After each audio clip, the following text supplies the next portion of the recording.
last few sessions, all the back and forth, and you're probably thinking you have it won, and then just how tough was that emotional swing just the last 11 seconds? I mean, it's tough. I mean, we're playing against high-level competition, and we can't assume that we had it won. Like, you know, you said, oh, you probably thought. I didn't mean to say. Oh, okay, yeah. I mean, we gotta play to the end. We gotta get more intense. Can't let them be comfortable, and that's on all of us. You know, that's on all of us as players. John, on the last second shot by Smith Rivera, was there anything that could have been done differently? He talked about getting to a spot on the floor that he wanted. Did you guys know that he kind of wanted to be there? Was there a way you could kind of steer him otherwise, or what could happen on that? I don't know. I haven't really seen it. I mean, the only thing I can think is, you know, to make him a little bit less comfortable. But other than that. Jacob, the ability to take that charge here obviously was a big play at the time. I guess there were a lot of kind of big hustle plays and stuff throughout the game, but how tough is that knowing that you guys managed to make some plays down the stretch and still kind of came up on the short end? And that just comes down, we didn't make one play. We came up one play short to win the game.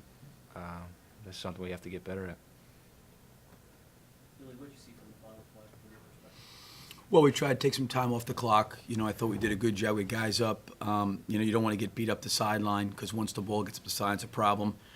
You know, and we were all matched up, and I think you give Rivera, you know, credit. He made the shot. You know, he had to make the shot, and he did. I don't know, you know, because it was at the other end of the floor. I don't know how well it was contested, so I don't want to claim that I know.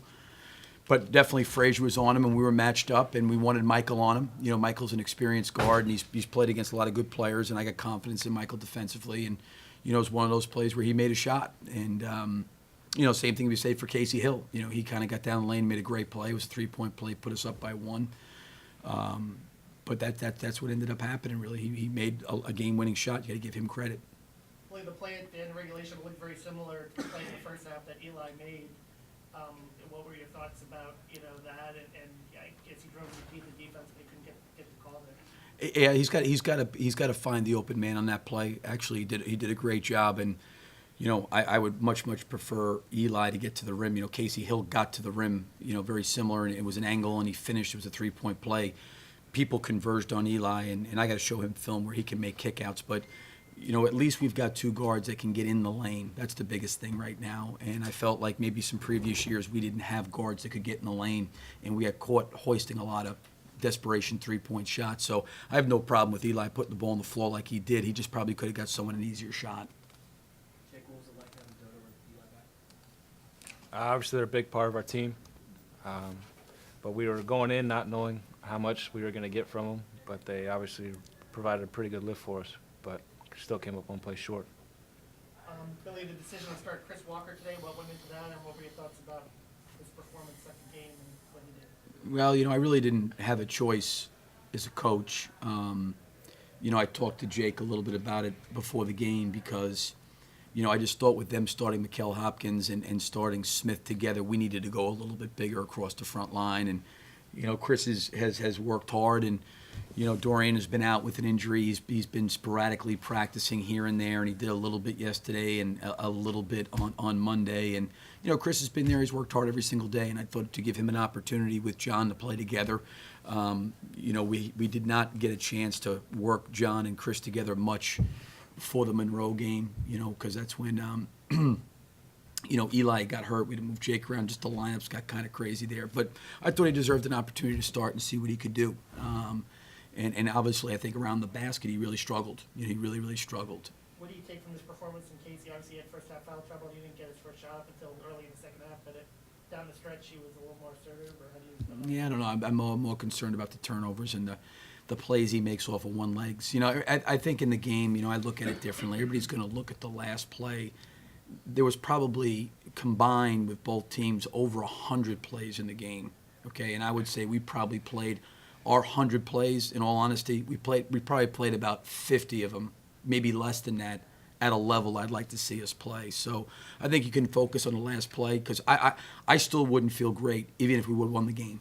Even if Rivera's shot misses off and these guys are cheering, I would not have felt good. I think sometimes winning is delusional because sometimes it does away with what's actually real. And not that I want to see these guys go through pain and suffering, but these guys need to be hardened. They need to understand what goes into it, what it really takes. And hopefully a night like tonight will harden them a little bit, because we did not play very well, in my opinion, all the way through. And like I said, you can talk about one or two plays, but when there's 100 as a coach, I look at it totally different. Billy, what's your level of concern with the offense now? And I know you've had a million different combinations out there so far, but We don't play the right way. We don't play the right way. We don't. And again, I would say this: we're not an overly talented team, and we don't have a lot of size. You know, we're not. We're a team, I think, that can be a hardworking team. It can be an unselfish team, but we need to move and pass and share the basketball. We, turn it over 16 times. Last game, both our point guards had 9 turnovers combined. Again, we have point guards have more turnovers than assists. We don't, run offense. I would say it's like our basketball acumen needs to get a lot better. There's not a great feel sometimes with decisions that we make. And, it's a hard thing as a coach sometimes to put a feel into somebody, but, trying to help them along and give, like, Chris a better feel, and even Frazier a better feel. Michael was a catch-and-shoot three-point shooter for us. His role has kind of evolved, so trying to help him through that, trying to help Casey through the adjustment of being a starting point guard, not having the luxury to take him off, and he's got to play through some of those things. We got to get a better feel and understanding of how to utilize and play off each other. Take one more. Any feelings about UAB tomorrow night and moving on to the? Yeah, I haven't seen 1 second of him. Couldn't even tell you anything about him. I mean, I'm sure if we play like we did today, we'll be lucky to win or even be in the game. So we'll have to get prepared tonight as a staff. One of our assistants is watching, but I haven't seen them at all. So I don't want to comment about them. all right. Thanks, guys. Thanks.